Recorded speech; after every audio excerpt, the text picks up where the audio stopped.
Good morning, everyone, and thanks for joining us for the Using Technology to Bridge the FM Gap in the Program Office session. My name is Carrie Canfield, and I'm a Vice President at CGI Federal and a proud CGFM wearing red. Can all the CGFMs in the audience let me know that you're here by putting something in the chat? I would appreciate it. In this session, can you go to this next slide, please? In this session, we will explore the needs of the Program Office. Program offices often perform the mission-focused needs of the agency. This could be critical citizen engagement activities or approving the flags flown in an agency building.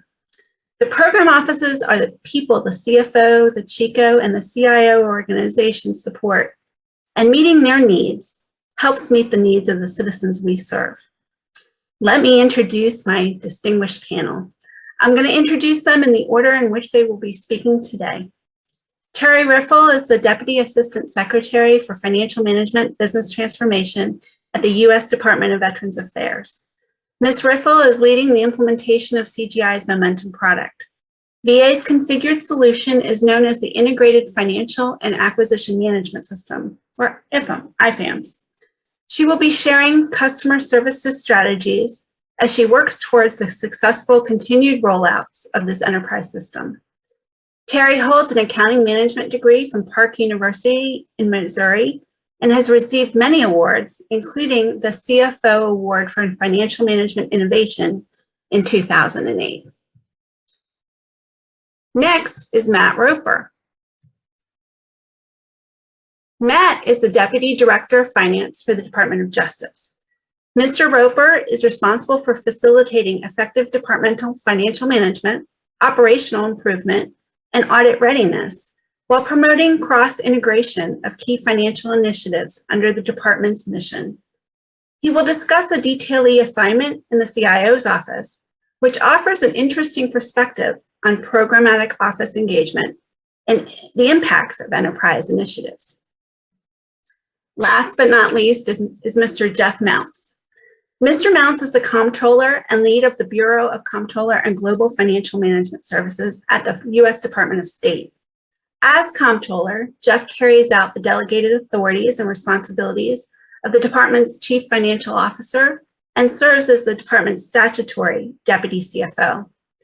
Jeff holds a Juris Doctorate from the University of Maryland School of Law, a Master in Public Management from the University of Maryland School of Public Policy, and a Bachelor of Science in Political Science and Education from South Dakota State University. Jeff will discuss how to balance the data needs of both the program office and the department. Before I turn it over to the panel, let's take a quick poll to find out who's in the audience. The questions are you affiliated with a program office or a centralized office? And the options are, I'm affiliated with a federal, state, local program office, a federal, state, or local central office, I'm a government contractor, or other. And as you enter your polling responses under the polling tab, we should see data start to come across.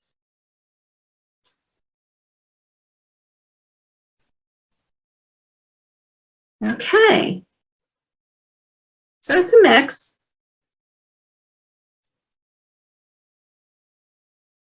Usually about 50-50 audience split between contractors and public servant. I did want to give that other category, just so people can affiliate. But this gives our speakers an understanding of who's in the audience today, so I appreciate your engagement. Thank you for your responses and what will be an exciting session. Please remember to submit your questions via the application as we go along. But Terry, let me turn it over to you. Thanks, Carrie. So we can go to the next slide, please.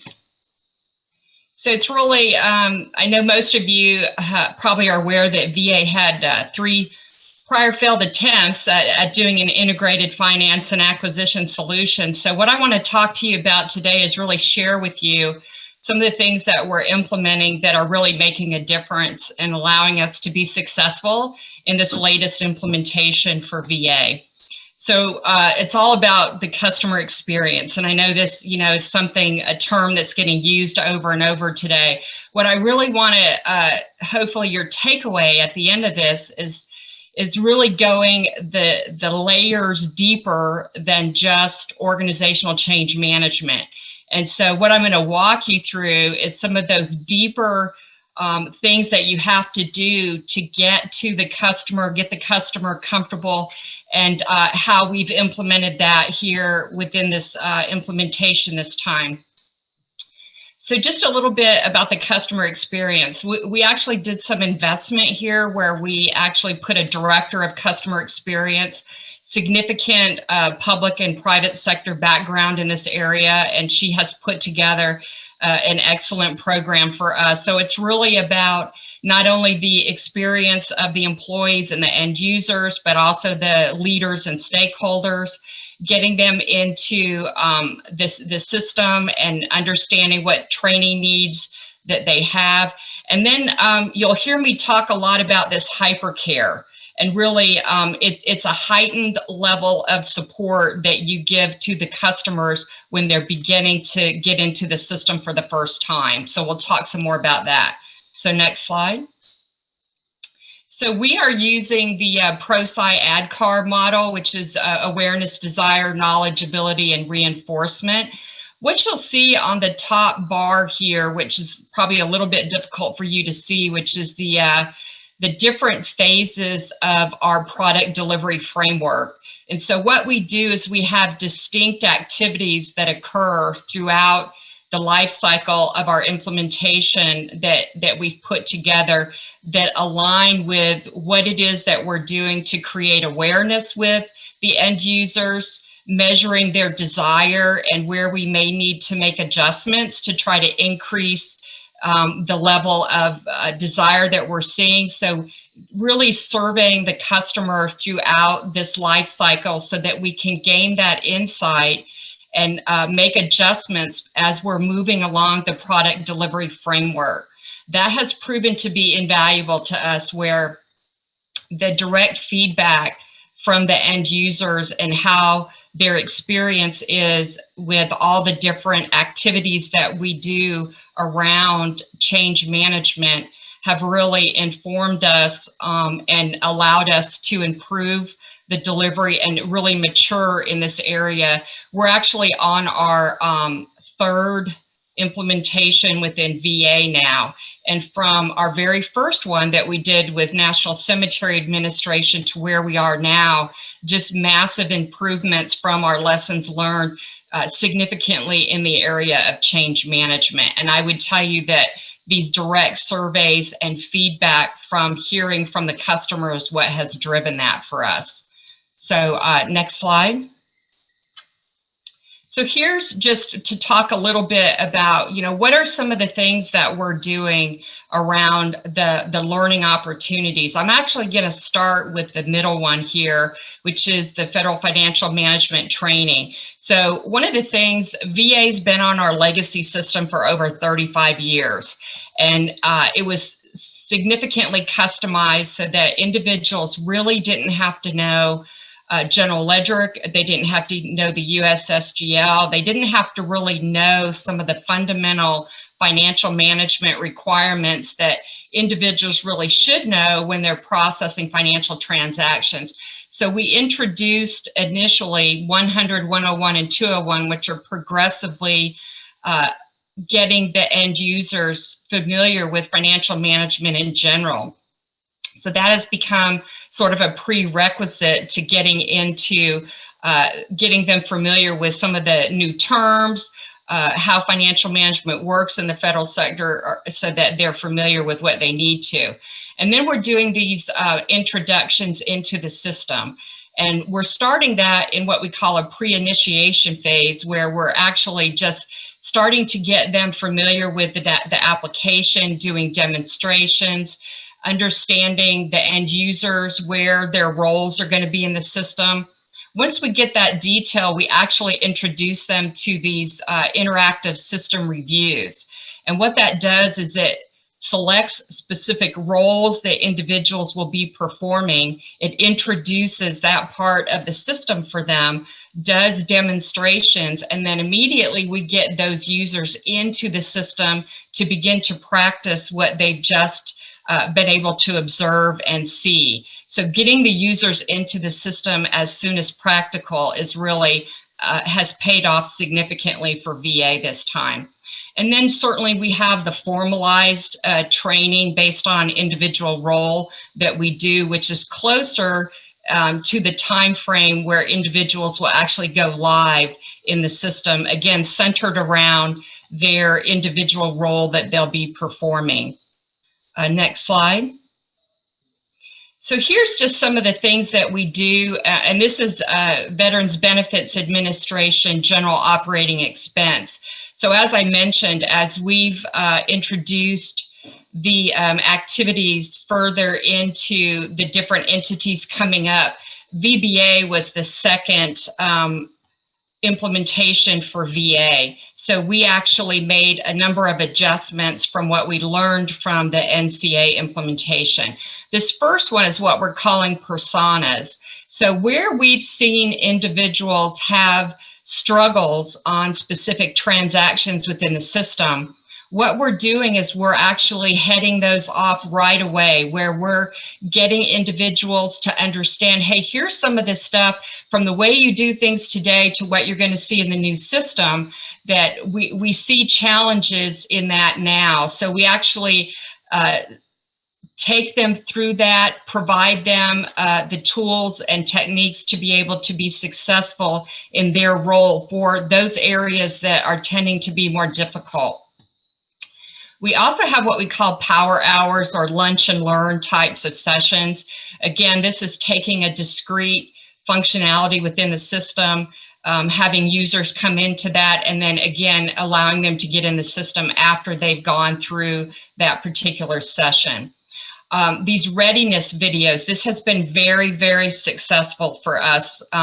What it is where we see individuals are having challenges with a specific transaction.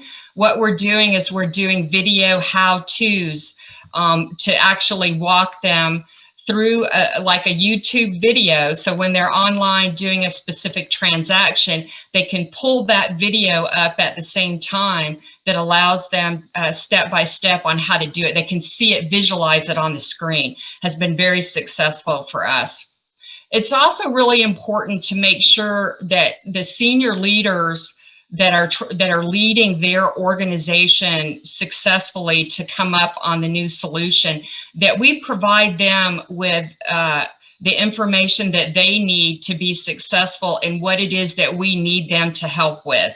So we actually walk them through sort of the life cycle of, okay, we're in this phase of implementation. Here's the activities that you need to do to be supporting your end users and leading them to be successful. Certainly the end user readiness checkpoints, which are checklists where we just have a number of items that we have to make sure that every single user has gone through before we're actually going to, believe it or not, before we're going to allow them into the system. So just some of the critical training and initial activities that they've gone through to make sure that they've been completed. So next slide. This is the HyperCare I spoke about a minute ago. And really, the key point here is that we have a number of available support for individuals that are coming up on the system. So we actually have about a 90-day heightened level of support where we have dedicated call center staff.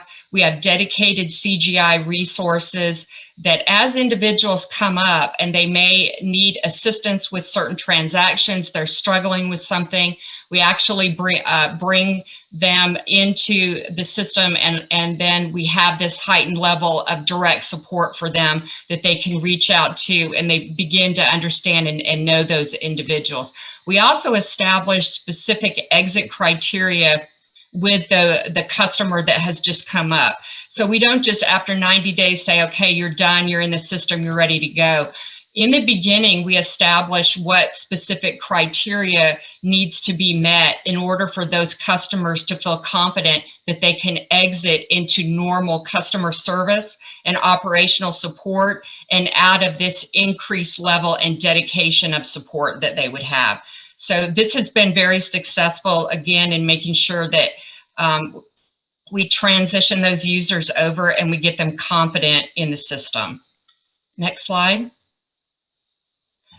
So here's just some of the readiness pillars that we have. And again, it's really taking that additional step and going beyond just regular organizational change management and assessing, is each part that has a play in the success of this particular organization coming up, are they ready? And so we actually are looking at from the organization itself. So for NCA, for example, we would work with them on had they addressed the process changes that they needed to within their own organization. Did they have the right skills and people assigned to the roles? So really getting a layer deeper and working with that organization to make sure that they actually were ready to start using the system. Again, making sure that all the users were trained in all the aspects they needed to. And if they were not given access to the system yet, we worked with that organization to get them into training that they may have missed.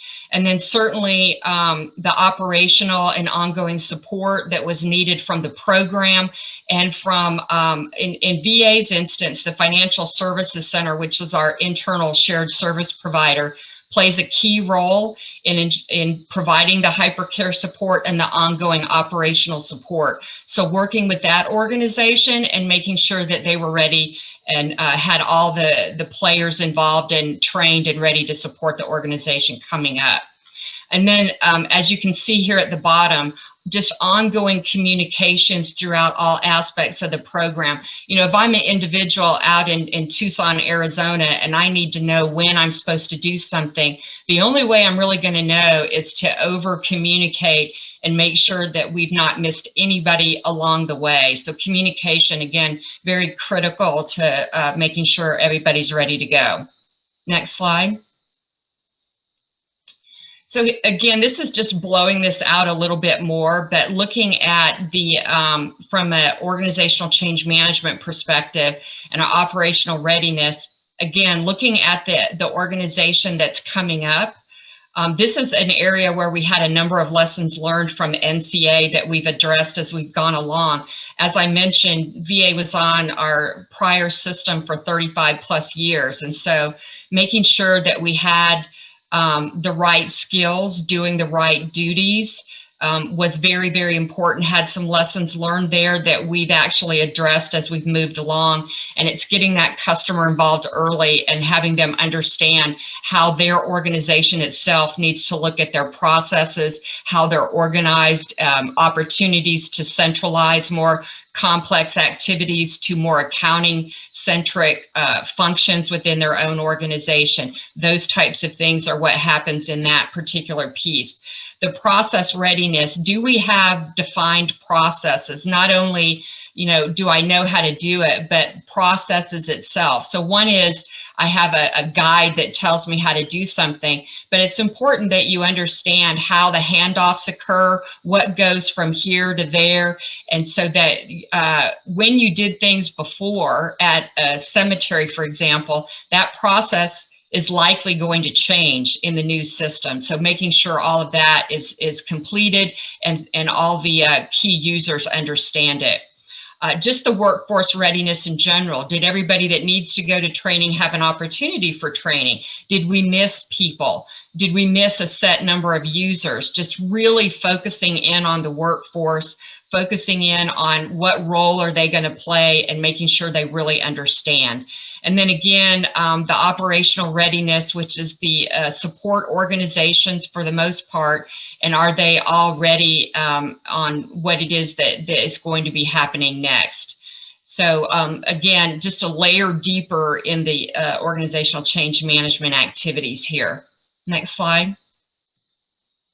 The other is just really understanding the stakeholder mapping. This is an area where we had a lot of lessons learned where VA is so huge, as you can imagine. And so we had some support organizations that weren't readily identified when we brought Veterans Benefits Administration up, and we had to sort of go back and pick them up. So one of the ways that we're addressing this is to really make sure that as you're looking at those processes, that you're also mapping all the end users and key stakeholders that are supporting those processes, and whether or not those individuals are going to be brought into the system at the appropriate time. And then validating those, making sure that those users have the appropriate roles. And then again, looking at the future state and making sure that they understand, how do I get from where I was to how I'm doing it in the future state. So next slide. And these are just, and I know I need to be mindful of my time. So just some of the customer roles here as we're actually going through the transformation. So you'll see, and this is again, all the different activities and steps that we take either ourselves as the program and or the stakeholders that are involved in a specific implementation. Which for VA means a specific entity that we're bringing up. So I'm not going to go over all of these, but just suffice to say that it's a substantial amount of work. So don't ever underestimate the amount of work that's necessary in order to actually ensure that your organization is ready for the change, that the organization's ready to actually begin the implementation for them. And then again, getting that pulse from the customer all along the way so that you can make adjustments as you need to. So one of the critical things I want you to remember, if you remember nothing else from my briefing, is that we put the customer first. The end user is first and foremost. If they're not going to get what you're trying to do, you can deliver the best system in the world and you'll not succeed if the customer's not ready, doesn't understand, or really relate to how you're implementing them on the new system. Getting them involved early, getting in the system early, and making sure everybody's clear is really key to being successful. And it's one of the major changes that VA made in this latest implementation. And I think that's my last slide. Yeah, so I'd like to turn it over to Matt Roper now. Matt. Thanks, Terry. And actually, I enjoyed the presentation from Terry because it brings back a lot of what I've been involved in for a number of years at DOJ as we've rolled out the CGI Momentum product as an integrated financial and acquisitions tool across DOJ. And for me, I've spent a number of years actually implementing it and running things from an accounting perspective. And really over the last 9 months, I've had an opportunity as I've gone on a detail to our CIO organization within DOJ to help them from a financial management perspective, sort of improve their organization. So I've really gotten a chance to see things from the programmatic side, working in a program office, understanding what it is we actually built, looking at what it is that we've actually deployed across our organization. How has it positively impacted financial management, and what are some of the things that, are lessons learned that we're still trying to evolve, and how do we improve? I'm just going to take a couple of minutes this morning, and really the thing that I want to focus in on is, sort of that integration aspect of rolling out an ERP like this. And, some of the things that we probably, didn't necessarily see up front when we started rolling out that full integrated product. We went through a lot of the same things that Terry was talking about in terms of the focus on training our users and really getting that right so they understood what they were coming into. As we started to roll out, and as we've rolled out an integrated system, as we've continued to add more capability to it, more systems to it, that integration really creates a level of interdependency across the organization. So, Terry was good talking about the need for communication. It's one of the things that we focused in on extensively as we were bringing people up, the need to communicate across what is your traditional discipline. And it's one of the things that I think is, presenting a challenge even for us today, and especially in the financial management field. Integrated systems are requiring the staff, both at the central office and the program office, to become more interdisciplinary in nature. So when we think of traditional financial management, I certainly think about it as, some aspect of budget, some aspect of accounting. But we really, in a prior life, looked at that as, we had our stovepipe, we had our area of expertise that we worked in. As we've deployed an integrated system, my ability to handle things from an accounting standpoint, or my ability to be a budget officer in a program, in a program office, I'm a little bit more limited in what I have control of today in that integrated environment. I'm dependent on people throughout my organization to actually be able to manage my finances. I need to understand their role in addition to mine in order to get things done. So that's one of the things that, as we've rolled the system out, and I certainly get to see it now more in a program office role, I don't know that we were fully prepared for the level of interdependency that we created by linking a number of systems together. And that's an area that we've got to continue to focus in on. We did do a lot of the same type of training that VA is doing, the financial management training, the overview training, to really try and reinforce with our workforce what to expect when you're moving into a much more integrated and advanced system. But areas that we are still struggling with, I'll use an example of something that we probably didn't realize going into it, that is an area that we're now having to change as an organization. It's the acquisitions aspect of integrating finance and acquisitions together, and really the impact that the acquisitions community has on financial management. I can say that at DOJ and some of our legacy systems, because those things weren't integrated together, quite honestly, the financial management folks, the accountants, we put entries into the system that may or may not have actually agreed with what acquisitions was doing. Now those things are tied together. It's harder for me to unilaterally adjust my balances. I'm dependent on acquisitions to take action.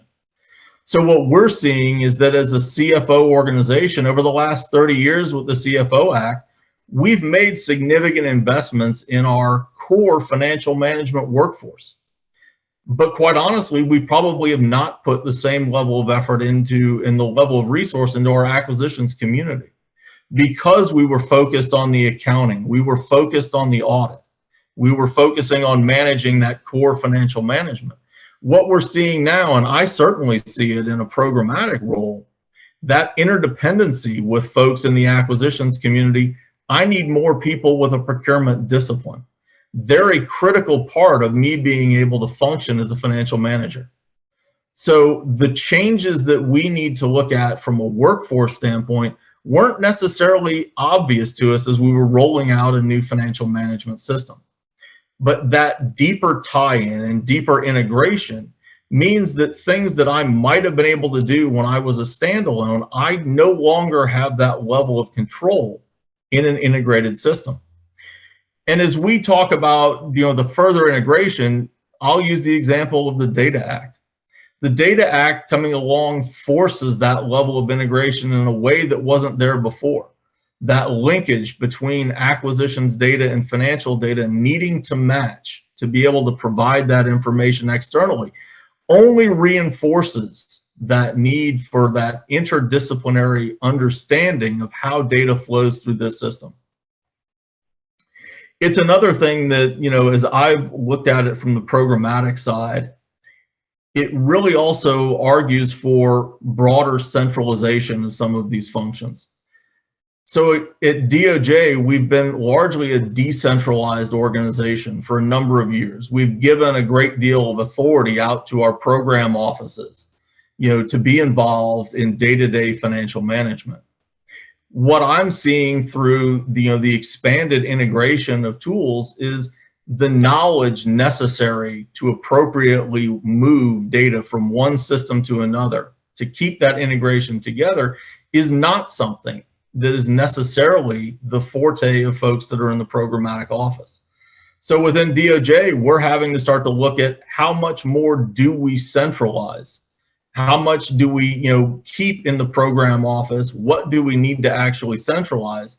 Because of that integration, the knowledge level that's necessary to process work today is significantly different from when we were using a number of our legacy systems.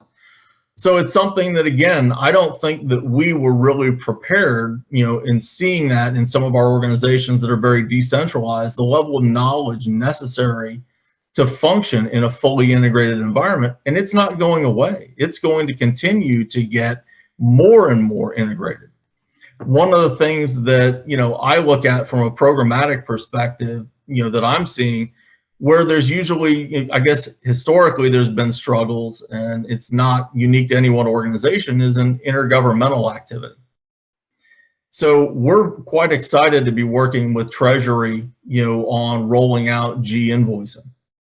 But again, as we start looking at that integration of yet another system into our financial management arena, the ability to correct mistakes, the ability to adjust things in our core system, we become more limited. We become more limited in that control because we have yet another input that, has a voice in this. So we're starting to look at how much do we need to centralize that management of intergovernmental activity as we move forward. Is that integration of yet another system, a G-invoicing system with our financial management system, are we going to have the requisite level of expertise in our program offices to continue to lead that? Or do we need to create new capacity at a central level to review, to manage, to ensure that information goes in correctly the first time? That's one of the things that I really see now from the programmatic perspective that, perhaps I didn't see just sitting in the central office. As we've built more and more integrated systems together, our ability to fix mistakes, it gets harder and harder as we add more and more systems that are there. It is incumbent to get the information right from the start. And that's where, as we start to look at, expanding integration, we both have to increase the interdisciplinary knowledge of the staff that are engaging in the system. But we're also looking at having to drive more towards centralization to ensure that work is done correctly up front. The final piece that I would say that I'm really seeing is, the data that we get out of the system. And I think that Jeff will talk more about this in his section. I'm actually curious to learn how they've been successful at the reporting side, because it's one of the things that I think is still an area that we're working on from a DOJ perspective. Much of the data that I, have available to me today is fantastic for me as an accountant. As a financial manager, it takes a little bit more massaging to get information out that's usable for a non-financial user. So that's, the final area that, I would emphasize, that as you start looking at expanding, these systems out there, really take the time to understand the core needs of the financial management user from a reporting and data standpoint, because it is often very different from the core users of the system. The core budget users, the core accountants, and even the core acquisition staff have very different needs than the programmatic financial managers that are out there. And being in a role of, helping support and manage a programmatic office, I can see where we've got some deficiencies just in our ability to provide good financial management data that doesn't require a degree in accounting to understand. So just wanted to take a few minutes this morning to give you guys some highlights on what I'm seeing from the programmatic perspective, and some of the challenges that are still out there as we really move toward more integrated systems. And as we continue to integrate across the federal landscape with other partners, that becomes critical in not viewing our work just through the lens of traditional financial management, but really understanding that, the impact that each one of us has. And in an integrated environment, you've got to understand holistically how data is moving through the system in order to be able to effectively manage the finances of your organization. So Jeff, I'll turn it over to you to talk a little bit more about the data side. Thank you, Matt, and I thank both Terry, it was very interesting, the discussion of her readiness efforts, and also, Matt, your interdisciplinary efforts. I'll talk a little about both. So next slide. So I'm not going to read the bullets, but I will on the next slide show you what we began about 20 years ago, bringing our subject matter experts together to try to stay closer to our customer. You need to be as close as you can. Customer experience has become more and more central to everyone's efforts. A person I used to work with once told a few of us that they had delivered a system, but the users had pushed it back out. They didn't like it. And our response was, I've never implemented a system my customers like. And so, you know, back when you're using IBM mainframes and Kicks and different things that we've maintained, it's hard to do. But I do think, and I'll talk about this in a couple areas, the whole experience and data as well, and we'll talk about that, has been democratized. We basically, our users are demanding, and they use technology every minute of the day. They're using it on their phone, whereas before most all of their technology was at work. And so this requires gap bridging that heretofore didn't exist. And I think, again, staying close, you need to ask what they want. And this is, of course, this is just good advice from my mom. You need to listen to what they want and really listen. And then you need to show results and implement what they want. And so next slide. So in looking at it on the screen, I sort of feel like that Fletch quote, you know, if this were at all legible, you'd understand what I'm saying. This is just an example from one of our product review groups where we asked them, we talked about things, we teed up things, and then we vote. And so I had people from Reykjavik and Copenhagen and Rome and Berlin and a bureau and Pristina, and I can't read it. Oh, that was a median. Sorry, not a post. Average and the median. And so the different things. And I can tell you that this was in 18, 19 we met again, and we've implemented, completed, or made progress on many of these items. But you got to listen and you got to implement and show results. Next slide. I talk internally a lot about ocean liners and speedboats, and it's interesting. All of us deal. I put speedboats as mobile apps. And I'll talk on a later slide about local development, low no-code development.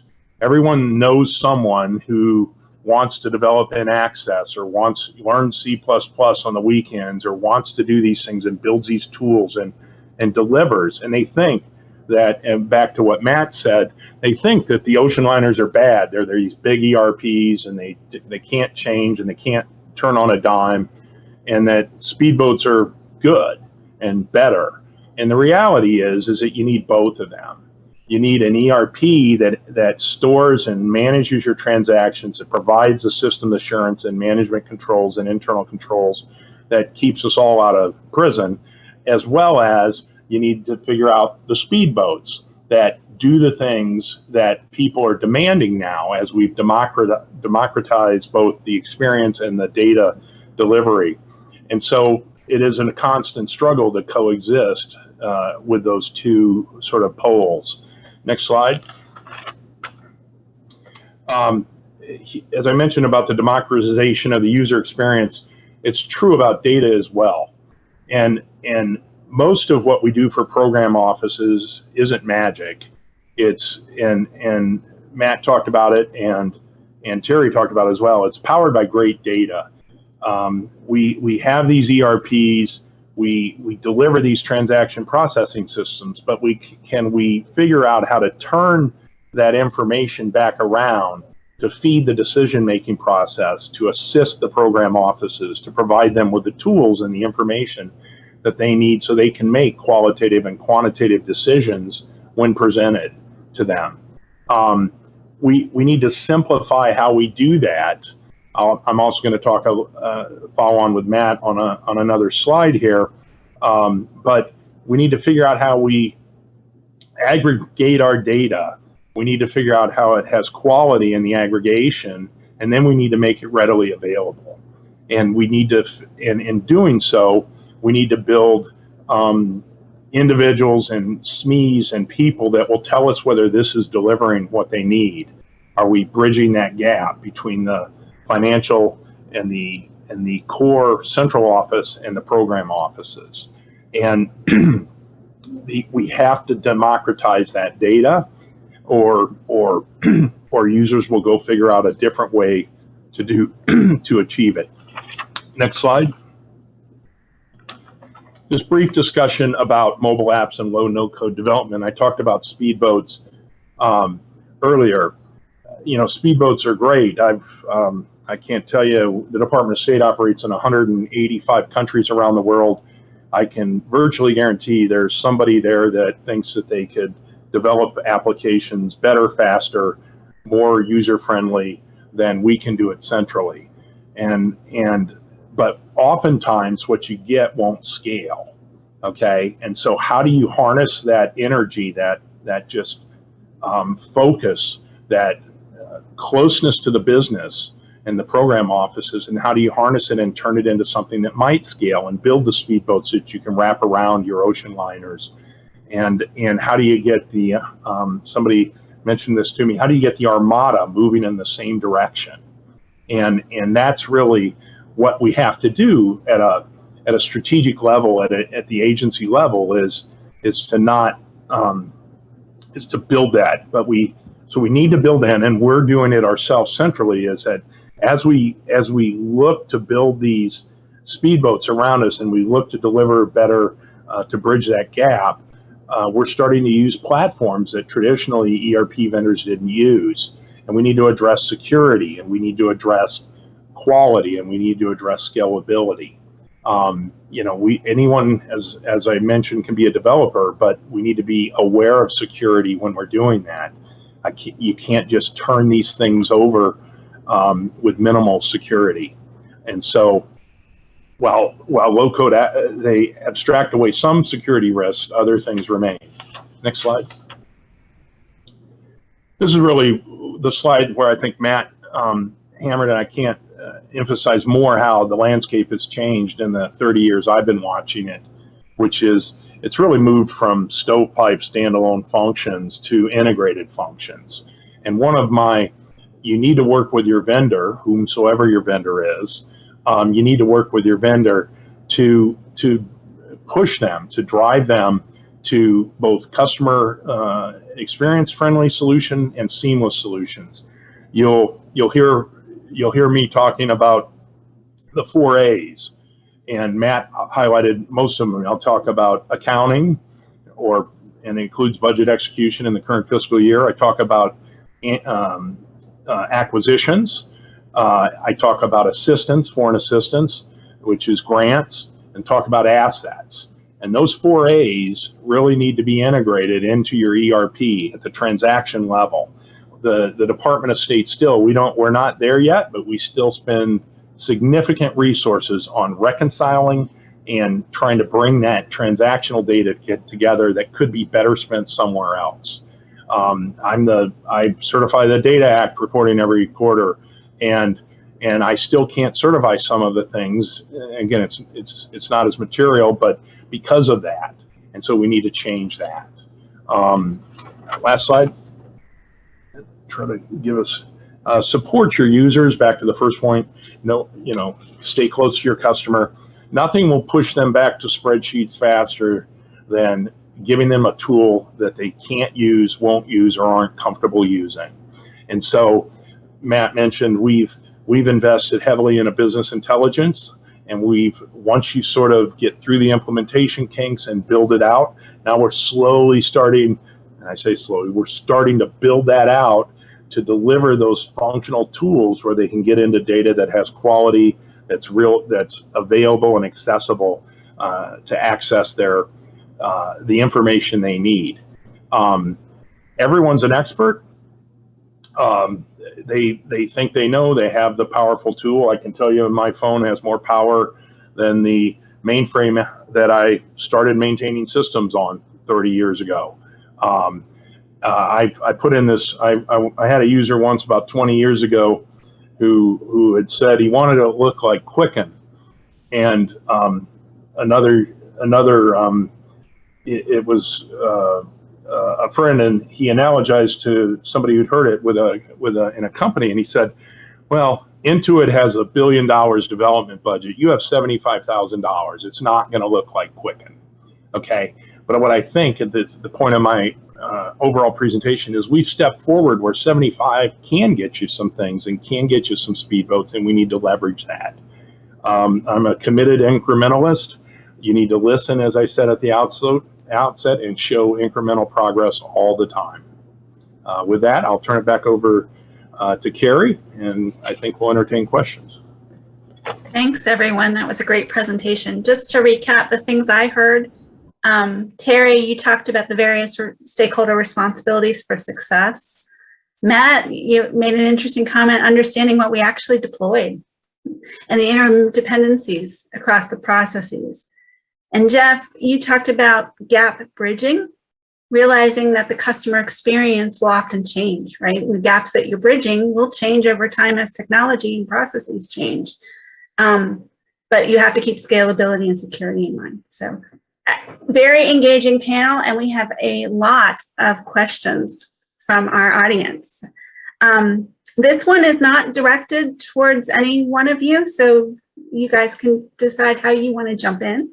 But the question voted most by the audience is, how do you deal with those resisting change in new financial management processes or system changes? Who wants to take that one? Yeah, I mean, I'll start. I don't think there's a magic answer in dealing with folks that are resistant. I mean, ultimately, you know, there's an education process that goes on. You really are trying to find ways to engage them in this. You know, I see it, you know, one of the things that, you know, what I was trying to talk about when we talk about the interdependency that's there, I think that's one of the things that can create resistance among certain staff. It's the fact that not only is it a new system, but, you know, my job is changing a little bit, and what I need to understand is changing. You know, when I look at it from an interdependent standpoint, as you start putting multiple systems together, I got to know more about what's going on in an acquisitions arena. If I start adding assets into the financial system, I'm seeing asset data that normally I may not care about. I need to understand it. I need to understand it, especially if I'm trying to interact with the system and I'm getting an error thrown at me. Why am I getting an error? Because somebody downstream in acquisition screwed something up or did something I don't understand. So part of it, when we look at trying to deal with that resistance, it is an education process. But in the end, you know, dealing with that is really up to the individual. Someone has to decide that they want to engage and they want to learn. And if you really ultimately are left with the, you know, staff that say, I'm not going to do it, you're down to the idea of trying to figure out what it is that they can do and try to, you know, gently nudge them in a different direction if they really don't want to learn. But that's ultimately what all of us have to do. It's a learning exercise that's there, and hopefully over time, you know, in working with the individual, you can break down at least some of the barriers that are there. Terry, you had your hand up at one point. Do you want to add something? I mean, I think the only thing I would add is that, Jeff actually said this, make sure they're heard. Generally speaking, if somebody is resisting something, it's fear of something, fear of the unknown, or so, you know, figuring out what it is that's creating that angst for them, and then working directly on that particular thing. So the other is, you know, just getting their leadership engaged to where I think if you have a senior leader that's pretty straightforward and transparent with their staff about here's what we're doing, and, you know, we're all in the same, you know, boat together going the same direction, that tends to help the resistance underneath as well. Okay, thank you. Sorry, the questions keep changing as people vote them. So the next highly voted question, and that just tells us we have engagement in the session, so that's a good thing. But the next highly voted question is for Terry. Terry, can you quantify the amount of change that occurred moving from a legacy system to the new modern ERP? A bucket full, no. So a significant amount of change. I mean, one of the things for sure is that, you know, VA customized the old FFS solution. And so we're moving to this integrated solution. Right now, we actually have an interim interface with our legacy acquisition contract writing system.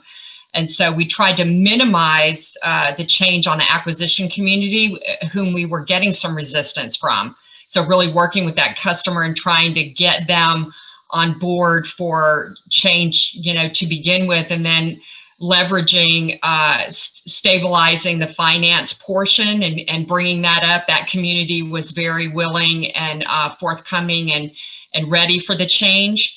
And so, but to answer the question directly, I would say, you know, it's been significant, mostly around process changes and terminology, getting them to learn, you know, the way they used to do it, and they called it a certain thing. And now the language in the new system is totally different. I mean, just getting people to understand that language difference is a significant thing, believe it or not. So I would tell you it's probably, you know, if you were to look at a big bread box or a little one, it's a big bread box in terms of change. Okay. Jeff, I don't want to let you off the hook easy. So this one's for you. And it relates to how you support the program offices. With all of the needs coming for Speedboats to meet the needs of program offices, how do you balance the requests that come in? Sure, thanks. My answer to the earlier question was carrots and sticks. So you try both. You try carrots and end up with sticks. But seriously, on the how do you balance? I mean, there are things you need to do at a strategic level. You need to map reference. You need to move forward on G-invoicing. You need to work with Treasury. You need to do these things. And so we try to incrementally do that. We've implemented the functionality and momentum to get our IAAs into our core system. Okay, and that's a step. We haven't yet implemented G-invoicing, but it's a step to get the change management and to deal with that stuff first. We've also done things where we have some external applications, and I've built interfaces to them now so that I can start to let them understand, back to Matt's point, what happens when you do something over here upstream and what effect does it have downstream. So I really think it's an incremental risk management approach to what's the return on the investment, what's the bang, what are they asking for, and how do you listen and give them enough to come along for the journey. I guess that would be my core message. Okay, well, I thank you all for joining us today. I'm getting the signal that we're out of time, but thank you for participating in a very engaging panel. And to my speakers, thank you so much for your planning, preparation, and participation today.